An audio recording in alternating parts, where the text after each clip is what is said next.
Hey Bookaholics, so welcome back to another reading vlog.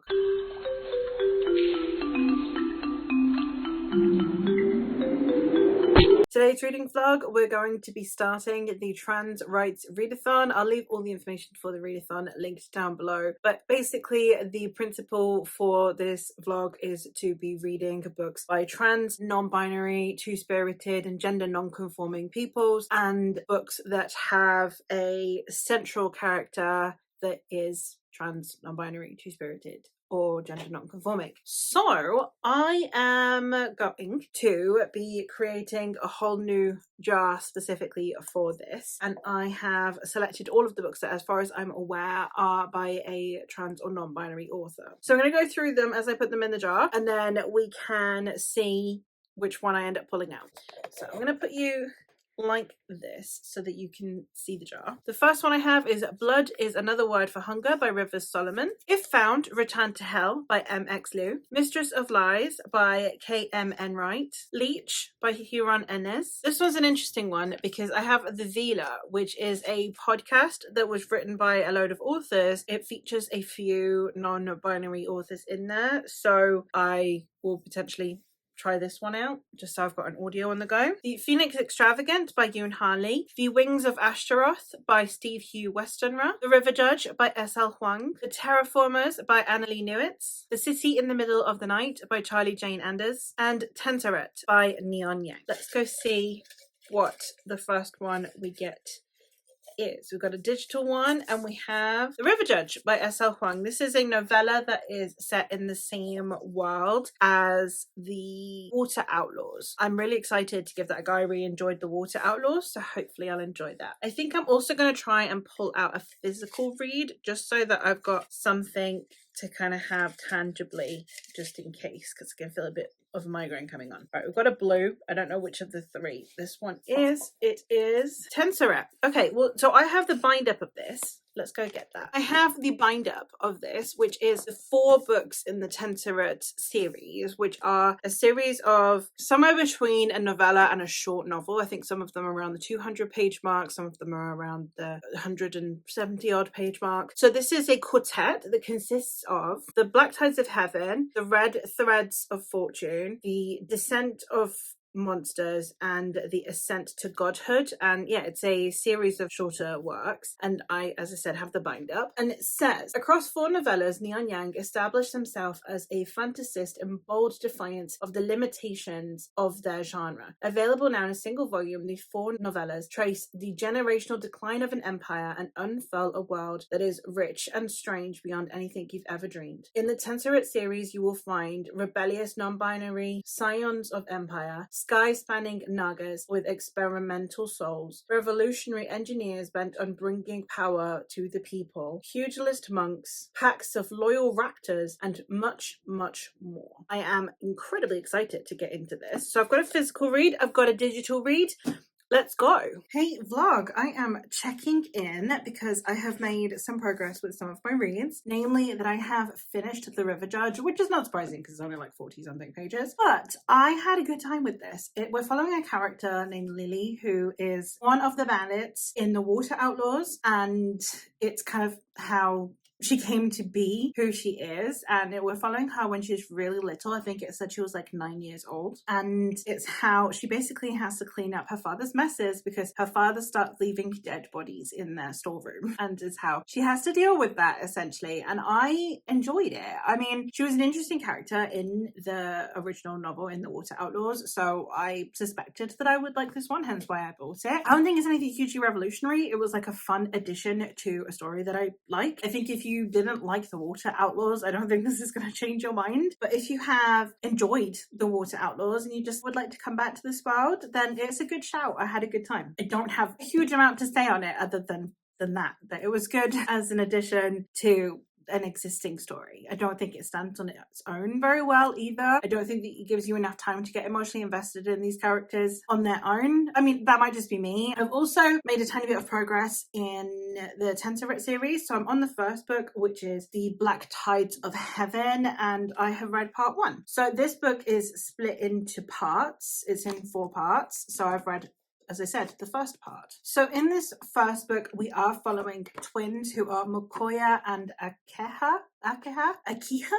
I don't know how I'm pronouncing this. I'm going to go with Akiha. That sounds nice. They're sold to this monastery. Their purpose is basically to predict the future so that they can continue to maintain the status quo. So they essentially like work for imperialists who want to keep the caste system in place. So rebellion is always really difficult because anyone who has these powers are part of this monastery. So now we're following Akiha and Mokoya, who are brought in through their mother's kind of scheming, and basically she can see the future. She's a seer. He can see the threads that make people make decisions, so he can see what could be instead. So she sees what will be and he sees the possibilities. At the moment, we are following them as they are about to enter into this monastery. At the moment, I haven't read very much more. It's only 42 pages, but they're about to enter into the monastery and we will kind of see how it goes from there. But I'm very excited about this world. It's been described as silk punk,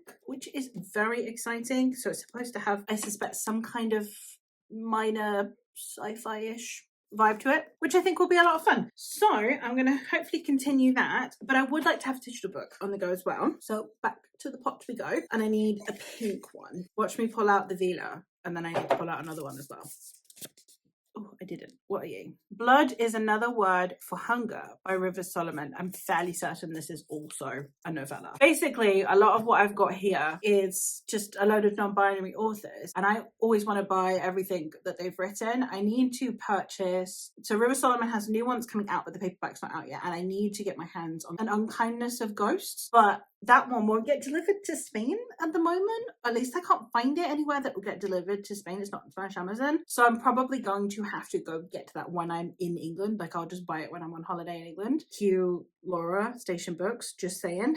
So I'm going to go read the digital stuff I have at the moment, which is Blood is Another Word for Hunger. And yes, it's 25 pages. It says, anger is an energy. A young girl, a slave in the South, is presented with a moment where she can grasp for freedom, for change, for life. She grabs it with both hands, fiercely and intensely, and the spirit world is shaken. I don't need to know much more than that. I love River Solomon, and 25 pages of River Solomon is definitely worth my money. So I'm going to go read that, and as soon as I'll be checking in again later, because that's going to take me half an hour to read. So I will see you in half an hour. Okay, so I'm back. That wasn't what I expected. That was not, none of that was what I expected. I wanted more, which is weird. Like, if you've read this book and you're hearing me say I want more, is who I am as a person, okay? Don't judge me. But this was an intense book for 25 pages. I mean, there was blood. There was definitely blood. I can't talk about it. It's only 25 pages. I'll spoil everything. I actually really love the level of rage that is in here. I absolutely love how angry this protagonist is and how murderous they get. And it's very much we support women's rights, but we also support women's wrongs. That's where I'm at with this one. Like, it's bloodthirsty, but I am here for it. Yeah, just go murder everything. Go for it, babe.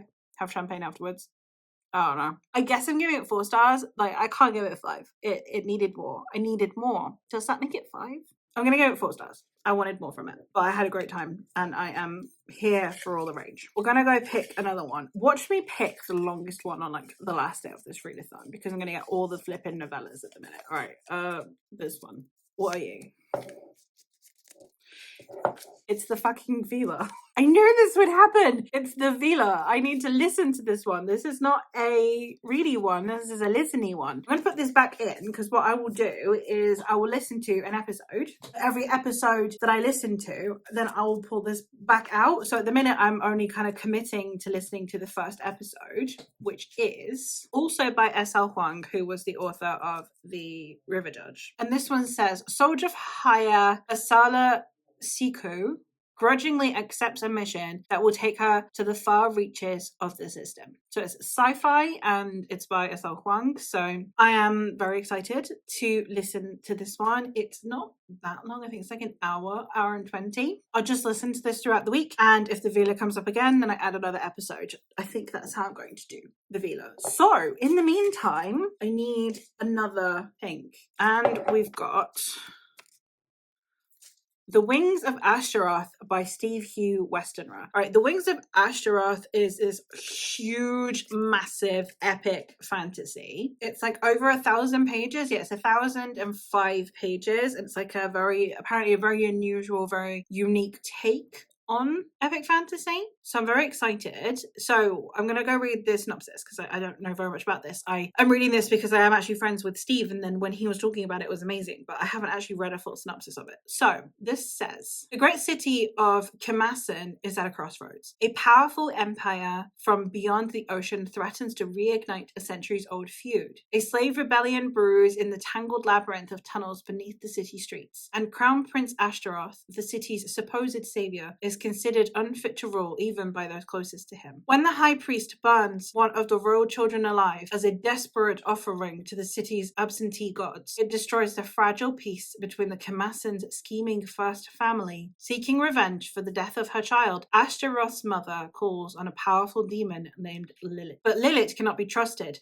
Her cruel machinations pit brother against sister and father against daughter, laying waste to Ashtaroth's family. Then Lilith approaches Ashtaroth with a demonic pact of his own, one that could save his people and his home. But between war from without and a revolution erupting within, even a demon may not be enough to keep Kemasin standing. Set in a secondary world based on the conflict between ancient Carthage and Rome, The Wings of Ashtaroth is a sprawling multi-POV epic fantasy full of queerness, political intrigue, and demons. This is going to take me a while, so I think I'm going to have quite a bit going on for the next few days between reading Tenseret and reading The Wings of Ashtaroth. I think this is my final update for today because I feel like not a huge amount is going to happen in the amount that I'm going to be able to read of The Wings of Ashtaroth today, so potentially I'll just check in the morning.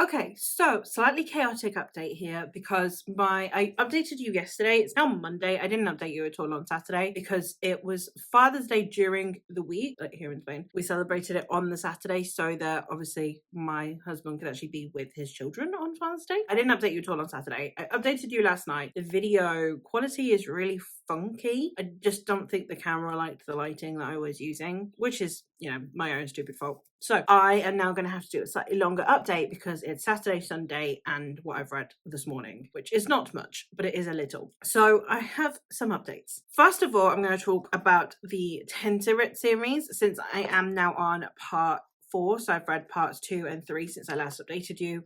Yesterday's update was me updating you on part 2. So in part 2, we do have these characters who are now going to need to decide how they're going to fit in to this specific society. And within the monastery, we have one of the siblings who has decided to get confirmed as a woman. In this world, you need to get confirmed into your gender. And they have decided they're going to be confirmed as a woman. And they have a partner who is potentially going to be taking over the main ecclesiastical role within this monastery, and their mother wants to stop that. So we then see the beginnings of rebellion. The other sibling has not decided on a gender yet and is not feeling very connected with this lifestyle. Then in part 3, we see the dissolution of that. We see that one sibling get confirmed in as a woman, the other sibling chooses their gender as male, and they also leave the monastery. And we then have it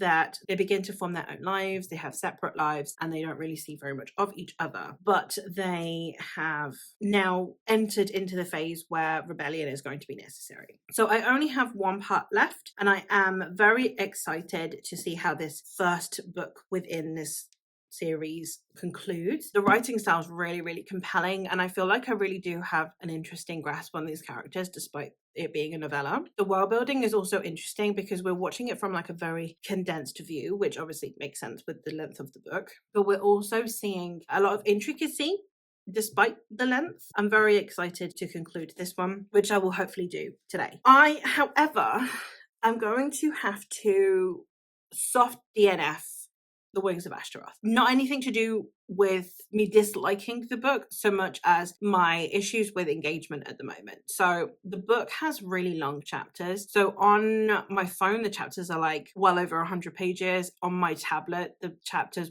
which obviously will be more accurate to like a normal book page, they're about 60-ish pages, several of the chapters. And I just don't have the time to go park myself for an hour to read long chapters. So it means that I am just having to like keep stopping and starting with reading. I have kids, I have work, I am trying to pre-film for summer. I'll get into that in a minute. So I am quite busy at the moment where I can't just take a whole hour of my day to just go park myself and read a really long chapter. So I am just in a position where I can't really pay the attention it deserves because I'm reading it in such a choppy manner. I'm not getting immersed. I'm not really getting as much out of this book as I feel I should be, because the writing's really good and the world building's really interesting, because obviously it's based on the Punic Wars. So fascinating time period to be basing a fantasy on. So I'm really excited to read this. It's just the wrong time for me to be doing so when I'm this busy. It will probably be a better time during summer for me to read this, where I am just sitting there for prolonged periods of time not doing much because I get really unwell with the heat. I will definitely read this, just not while I'm this busy. I need to be able to dedicate substantially more chunks of time to reading this book. So soft DNF on that one, which is very, very sad, but it's the right decision. I think I will benefit from this book so much more if I have better time management with it. That does mean, therefore, that we are going to go back into the jar. We want a digital book, so I don't want, yeah, it's not blue. And we have 28. Ooh, Leech by Hiron Ennis. Okay, this one is a horror. Let's go quickly pull up the synopsis. In an isolated chateau, as far north as north goes, the Baron's doctor has died. The Interprovincial Medical Institute sends out a replacement, but when the new physician investigates the cause of death, which appears to be suicide, there is a mystery to solve. It seems the good doctor was hosting a parasite, yet this should have been impossible, as the physician was already possessed by the Institute. The Institute is here to help humanity, to cure and cut, to cradle and protect the species from the horrors their ancestors unleashed. For hundreds of years it has taken root in young minds and shaped them into doctors, replacing every human practitioner of medicine. But now there's competition, for in the Baron's cold castle, already a pit of secrets and lies, the parasite is spreading. These two enemies will make war within the battlefield of the body. Whichever wins, will humanity lose again? I am very interested in this one. I believe that the author uses they, them pronouns. I think they're non-binary. And I have heard very good things about this one. And it's listed as horror, science fiction, and gothic with a sprinkling of fantasy. So very, very much up my street. So I'm going to go start that one, and hopefully that can be the one that I'm just like reading on my phone whenever I am not sat reading this one. So the probability is I will still finish Leech before I finish Tenseret. I'm very excited. Sad to not be continuing with Wings of Ashtaroth, but I'm very excited for Leech. Hey vlog, checking back in. I have a huge, what I feel like is a mosquito bite right here, because it keeps itching and I keep scratching it, and I'm really sorry you put up with this, but you're not here to look at me, you're here to listen to me talk about the books, because I have now finished the first novella in the bind-up, The Black Tides of Heaven. I really enjoyed that one. I'm going to be rating the bind-up as a whole, basically because I am way too lazy on my core pile to put in the individual novellas. But I really enjoyed this. It's a story about rebellion. It's a story about inciting rebellion, about needing rebellion, about wanting to push for better lives, but it's done with such gentility and kindness and love. And I love that it's got that mix of the two, that it is about the reasons to rebel, like the reasons why you want a better world is because you want a better world for yourself, for your loved ones. You want life to be better for the people around you. The last line of this book, it's not a spoiler or anything, and love, that was all that had sustained them since they were children. Love and nothing else. It was enough. As long as there was love, there was hope. It was enough. And that's the message that you get throughout this whole book, and I'm really interested to see where the rest of the series is going to go and the conversations that we're going to have, because it's not an aggressive push for rebellion, it's an incentivizer. So sometimes you need books that talk about rebellion in a burn it all down kind of way, and then in this one it's like, let's scrap it and start again. It's kind of more the vibe, and I really appreciated that, because obviously really, it's kind of the message that we need right now. I had a great time with it, and I am excited to continue on. I'll just keep continuing on, probably check in when I get to a next part. I don't know if all of them are split into parts, so I'll read every time I read a part, I'll just check in and do it like that. But great book. I've started Leech. I don't have much to say. I've literally just started it. But interesting writing style. I don't think I've read anything like this before. I can't even pinpoint why yet. I feel like once I'm a bit further in, I'll be able to give you a bit more information about the book. So I'm gonna leave it there and have just like a slight gushing session about this one, and then maybe tonight, because I'm gonna sit and read. I don't know if I'm gonna sit and read that or if I'm gonna sit and read something that I'm reading in the background of this vlog, either or. But I will hopefully next check-in have a lot more to say about Leech. The vlog is Tuesday, so I thought I would check in. I am now, I think, around 80 something pages into Leech by Kieran Ennis, so I thought I'd check in with that first. This is a weird book. Like, I don't know how to talk about this book. So we're following this entity. They use they them pronouns, and I'm not even 100% sure if it's like singular or plural they for our main character. We have this very gothic atmosphere, this very creepy intangibleness very early on, and then we arrive at this man's house, and I don't really know what's happening yet. A lot of it is just really bizarre. And I feel like this book is going to be really difficult to talk about in a vlog, but I'm really enjoying the atmosphere and the writing style. I do feel like there's lots that I am missing, stuff that later on is going to come as foreshadowing, but I don't know exactly what yet to be able to pinpoint what things I should be looking for. Because I don't think it's that something is being said. I think it's that there's an absence of things. I think things aren't being said, and that obviously I won't know of their absence until the reveals, but I feel like there's something that I'm not quite clicking with, and I don't know. Like, I'm really interested. I'm fascinated to see how I fare with it, but I don't have a huge amount of coherent thoughts. A lot of this book is on vibes. It's very slow moving. It's not particularly pacey, so I feel like it's going to take a while for me to be able to have anything really to say, but just know that I am having a good time, even though I don't know what to talk about.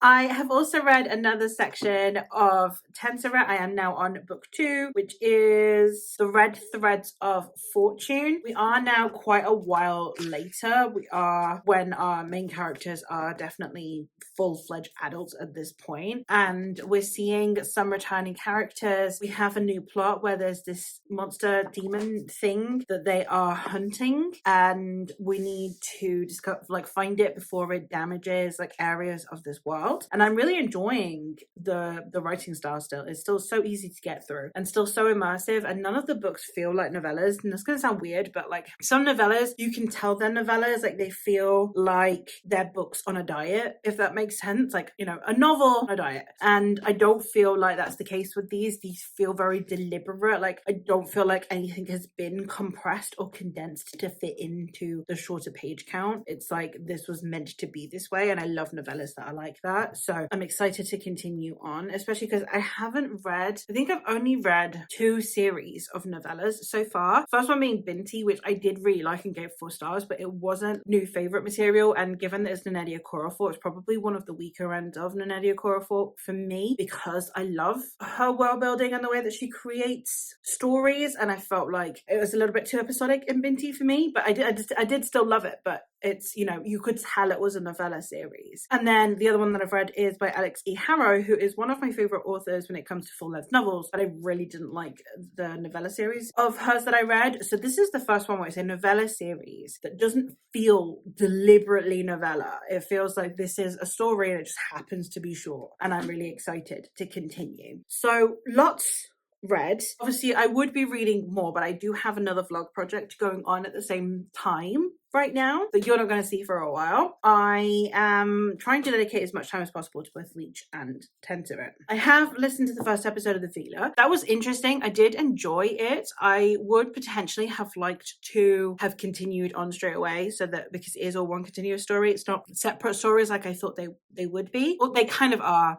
it's episodic, but we're following the same cast of characters and stuff. So I am curious to continue. So I might do that if I get a chance, but I don't really have the time at the minute, I'm not gonna lie. So it might just be something that I continue off of my own volition. Probably not next month because I've got an audiobook for next month, and yeah, it's all a bit complicated. So we'll see when I can squeeze in more of the Vila. But yeah, that is my update for today. Not a huge one, but you know, still stuff to say. So hopefully I can just keep progressing with these, and hopefully I can get Bleach done, maybe if not tomorrow, the next day. And then, as I said, I'm just going to kind of work my way through this throughout the week and hopefully have it done sometime soon. I swear in every clip of this vlog, I am looking more and more rough. But alas, here we are, and I am checking in. It's Wednesday, and I am about to switch on over to my other read that I am reading for a different vlog. So I thought I would check in. I am now on Act 3 of the Red Threads of Fortune. I have read 2/3 of this one, and I'm really liking the pace of this story. I think that it is done in a way that really elevates the previous sections. You know, it's constantly adding to it, it's constantly pushing forward, and it feels like a full-length novel with all of the fat trimmed, so it just skips to like the key pivotal important parts, but still allows lots of room for growth, for world building, etc. And it's because it's written so economically, it's written in a way that allows for all of that to take place while we're in the midst of something more interesting, especially because the interesting things are a lot of the time more about political maneuvering, more about the social machinations. It's not going to need lots of description. It's more a lot of conversations, a lot of theorizing, thoughts of these characters. So there's still a lot of room on page for the character development and for the world building. So I'm really enjoying this one, but I feel like I'm going to somewhat start to run out of things to say about it. I don't have a huge amount left in this particular book. I am on page 254, and this book ends on page 287. So by tomorrow, I will definitely be done with this one, potentially even have started the third one. So I'm really liking the sci-fi fantasy knitting together that we've got going on here in a way that I'm finding really fascinating. So far so good. Then we have Leech. I'm having a great time with Leech. Again, one that is very difficult to talk about. I have read, I'm now on page, I want to say 180 something.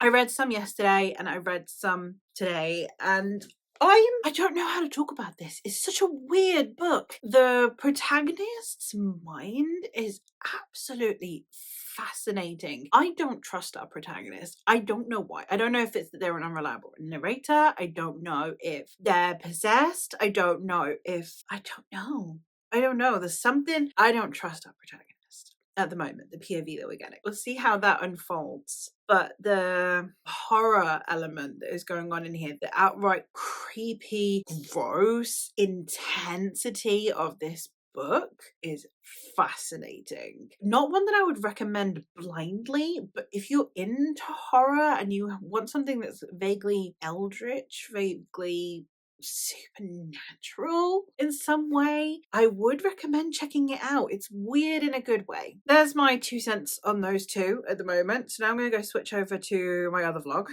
and hopefully make some good progress in that, so that then I can have less to do with that tomorrow and I can focus more on these books tomorrow. Hey vlog, so it is Thursday and I'm here to check in because I have spent the whole morning, not the whole morning, but at intervals throughout the morning, I have been reading Leech by Hero and Ennis. If you hear background noise, that's my children. Oh my god, there's so much happened in this book. It's such a flipping weird book, and I needed to read the ending. Like basically I was going to read another 50 pages and then kind of just chill. No, because it's not the kind of book where it escalates to the point where it's gripping and oh my god I must read, and it's more just what? And I just keep going through being I don't understand. Oh my god, what is happening? This is intensifying, but not in a heart pounding. I'm more in a my brain is melting kind of way. Flipping brilliant. I'll check in later with Tensorite because I am hopefully during my kids' tablet time going to read a bit more at Tensorite, but I needed to check in now because oh my god, I had such a bizarre time with this. I have no idea how to rate this because on the one hand,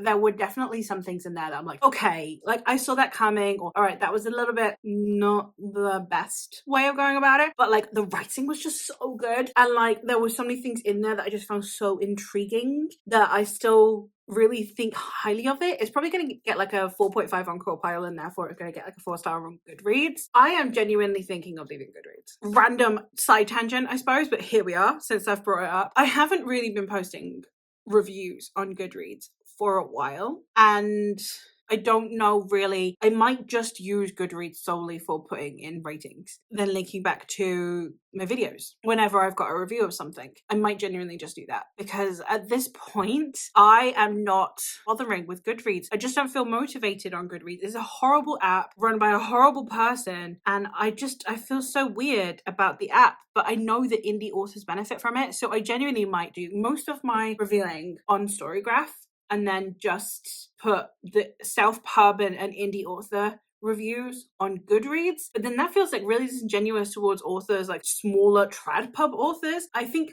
review copies that I am sent, I will review on Goodreads. Everything else I think I'm going to do on Storygraph, which means 2 apps, which I was trying to avoid doing. I didn't do it this year, and I don't know, I might just go backdate and go with that, because I'm just not motivated on Goodreads. So maybe Storygraph is what I need. I don't think I'll have Storygraph on my phone. I think I will do it on my computer, and I will update specifically on my computer. I don't know yet, but I'm rambling. These are just thoughts. Let me know your thoughts. I probably won't have committed by the time this vlog goes up, so let me know your thoughts on Storygraph versus Goodreads, especially when it comes to benefiting authors, when it comes to like helping promote books as much as helping other reviewers find books. Like, I appreciate that Storygraph is better for other reviewers and readers to find books that they like, and I appreciate that Goodreads suits authors more. So should I just put my reviews for books that I receive for review on Goodreads, or I don't know, how do you think I should go about this? I'm up for views and thoughts. Hey vlog, so I thought I would check in because I have in fact now finished the Red Threads of Fortune. I also think that from now on, because of the nature of the way the series is going, me checking in at every part when I'm trying to do this spoiler free is just going to be an awful lot, I think, of me saying the same things. So I think I'm going to, now that I've finished the first 2 books, the other 2 I would just check in when I've finished them. They're not very long, so I'm expecting to be done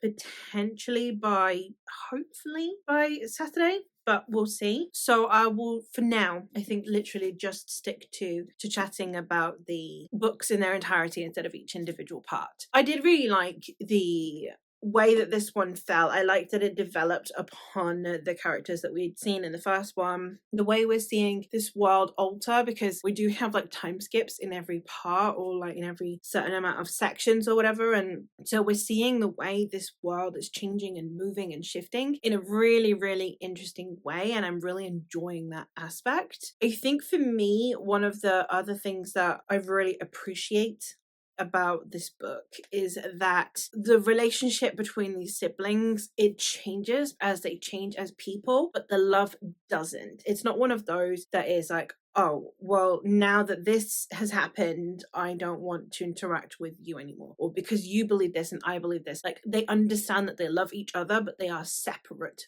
people, and I really did appreciate that within this book, the depiction of that, and the way that these siblings change over time, and the way that they grow as people, and they grow apart or close, but that doesn't impact how much they love each other. And that was something else that I took away from this book. I'm excited to see what the other 2 books have to say. It looks like we're going to get further into the more like sci-fi end of this series, and I am excited for that. So hopefully I can get to another one now. I'm not really doing anything now. I'm going to take a break for a bit, so I might just continue reading, and yeah, when I get to the end of the next one, I will check in. Since I do not have an ebook or any kind of digital book on the go, and one would be quite handy for throughout the day, we're going to go pick out another one. Taking out the blues so that then I can go in and just get one of the digitals. All right, let's do this.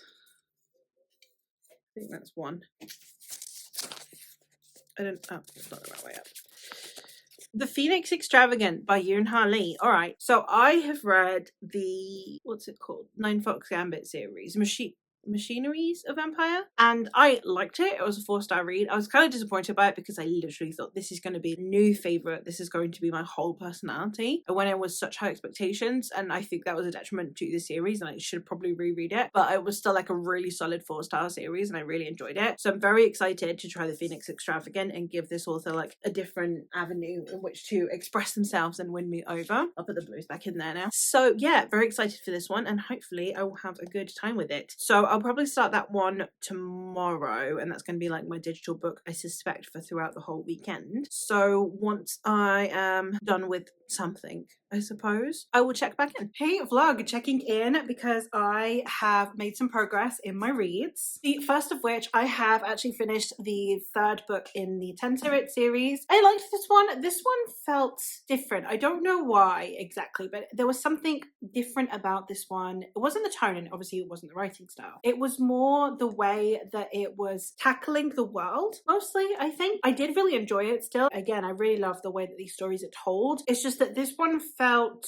I guess it's like a natural progression, but where things feel like they changed a little bit. So I'm very curious to see how we're going to end the whole series. So I've got 1 book left in this. I'm hopefully going to read this today. Today's Friday. Hopefully going to read this today, and then I should be done with this series. So hopefully tonight I'll be able to check in and, you know, let you know my final thoughts on this. I have just started the Phoenix Extravagant. I've been reading it a little bit this morning, and I am, I don't even know because I looked at the pages, not the percentage, because I'm a moron and I'm reading on my phone, so it doesn't mean anything. I'm liking it, actually. I'm liking the writing style. Yoon Ha Lee is an author I've read from before, and the thing I struggled with was the emotional connection to the characters. And obviously I'm not far in enough yet to see if that's going to prevail in this one as well. We're following a character who is someone who helps make these machines for this empire, and basically their job is to take the Phoenix Extravagant to help make these mechanical creatures, and they've run out of it and they've been frustrated in their job, so they're going to set out to go find more. I don't know anything else really at the moment. We've been introduced to our character and we've kind of just seen what their regular daily life is like at the moment. We've not really even started out what it says in the synopsis, so I really don't have much to say, but I'm hopefully going to read a bit more of it later. So when I check back in, and hopefully tonight, like I said, I will have finished Tenserit, and then hopefully I'll be a bigger chunk of the way into the Phoenix Extravagant and I'll have a little bit more to say. Yeah, good start to the Phoenix Extravagant. The writing style's working for me quite nicely, so hopefully that will continue. Hey vlog, it is Saturday, so I thought I would quickly check in because I have now finished the Tenserit series by Neon Yang. This one, I ended up having a decent time with it. I think that the first 2 were my favorites because obviously the things that happened in book 3 and the way that it then set the trajectory for book 4 meant that even though I had a really good time with it, there were still some things that we kind of couldn't get back, which is fine. I think that the progression of it still makes perfect sense. I think the writing style in here is absolutely fantastic because it's so compulsively readable, and that's the thing I'm going to rave about the most in here. I don't have any more in-depth thoughts, I think, about this last book compared to the others. I liked it more than the 3rd one, less than the first 2, but it was overall a really well-rounded series, a really well-established series, and I am excited to read more by this author. I need to see if they have any full-length novels out because I would love to read something else by this author. As for the Phoenix Extravagant, I am now about halfway through and I'm liking it. I have a few issues with connecting with the characters. I just really wish that I cared more about the characters than I do, and this is exactly the same issue that I had with the Machineries of Empire. It's an interesting world, it's an exciting world. I am not caring about the characters. So while I am following along out of interest, out of curiosity, I am not emotionally invested. So it depends on the trajectory of the story whether or not emotional investment is necessary for the story or whether it is deliberately a bit more aloof and therefore I am just along for the ride. So I've yet to see how I feel about that one, but for now I have had a good reading experience. I was going to pull another book out the jar, but it's Saturday and I think I'm just going to chill and hopefully finish the Phoenix Extravagant, and if I finish the Phoenix Extravagant early then I'll just take a break. I've been obviously doing 2 vlogs in tandem at the minute, so I think having a little bit more of a chill time is probably for the best. So we'll see how I go about it, but one down, one to go. Hey vlog, it's actually Monday. I didn't check in at all yesterday. I was going to, and then I was on a voice call with like a load of my friends, and we were supposed to be reading together, and I think two of us, I think me and Mare from Lady Mare Reads, I think we read for about half an hour. Actually, no, because she listened to a video. So I read for about half an hour, and that was the reading sprints that we ended up participating in. So we didn't get any reading done, but we had lots of fun. So I had very little reading, and yeah, none of it was the Phoenix Extravagant during the day. So it wasn't until nighttime that I actually read anything of the Phoenix Extravagant. And then I finished it this morning. So what should have very easily have been finished yesterday ended up bleeding into Monday. Fantastic. But I am in a weird position because I also now have a book card, and it makes me so happy. And I've got these like basket things to keep all the books in, to keep them compartmentalized, which is lots of fun. I'm a happy girl, and it has a removable tray. So yes, my life just got exponentially better, and I am putting off talking about Phoenix Extravagant. It got 3 stars, okay? Like, Phoenix Extravagant was fine. I had an alright time with it. I enjoyed the premise. I never don't enjoy the premise of Yoon Harley's books. I always find them super interesting, and I think that he does such a good job of establishing world and talking about things in a way that we don't talk about things usually. I will forever appreciate that. But I think with a standalone, I need some kind of emotional investment as opposed to just intellectual, and I just really struggled with that. So it's a 3.5, like it's very nearly a 4. I think it's like 1 or 2 points on Coldpile off of a 4-star, and I kind of feel bad giving it 3, but at the same time it really doesn't feel like a 4 either. It's weird. This is why I need Storygraph, people, because I'm indecisive. So odd choice of exposition and of focus and of what the author decided to highlight, and it's just not my personal preference. So I had a good time with the world and the story, and I just wanted a little bit more time. So that is it for the Trans Rights Readathon vlog. So throughout this vlog I managed to read 2 novels, 4 novellas, 2 novelettes, and listen to an episode of a podcast alongside starting and sadly DNFing a book. So let's go through them. We'll start with the novels. So the first novel that I did read and finish was Leech by Hiron Enes. This one I ended up giving 4 stars. It was a creepy, atmospheric, parasitic horror. Then we read The Phoenix Extravagant, which I have just finished. I gave 3 stars. This was a steampunk sci-fi fantasy. For the novellas, I read the 4 books in the 10 series by Neon Yang, which ended up being a 4-star series overall. I ended up really enjoying this one. This is a silk punk fantasy sci-fi. I read 2 novelettes, the first one being The River Judge, which is a companion novelette to The Water Outlaws by S.L. Huang, and this one is a horror fantasy, historical fantasy that I also really enjoyed and ended up giving 4 stars. The next one that I have is Blood is Another Word for Hunger by Rivers Solomon, and I ended up giving this one 4 stars. Very creepy, very atmospheric, horror, fantasy-ish that I really enjoyed. I listened to the first episode of The Vila, which is a sci-fi podcast space opera thing, and this first episode was written by S.L. Huang. And then the last thing is I did start The Wings of Ashtaroth by Steve Hugh Westenra and had to put it down because I'm not in the headspace to focus at the moment, but I was enjoying the story itself. So that is everything from this vlog. I'm really happy with what I did manage to read, and I feel like I read quite a lot, and I read quite a few different things as well, different genres, different authors, and I'm really glad of that. So hopefully I have entertained you all and given you either some recommendations or something to chat to me about if you've read any of these. But that is all for me for today, so thank you ever so much for watching, and I will hopefully catch you in another one soon. Bye!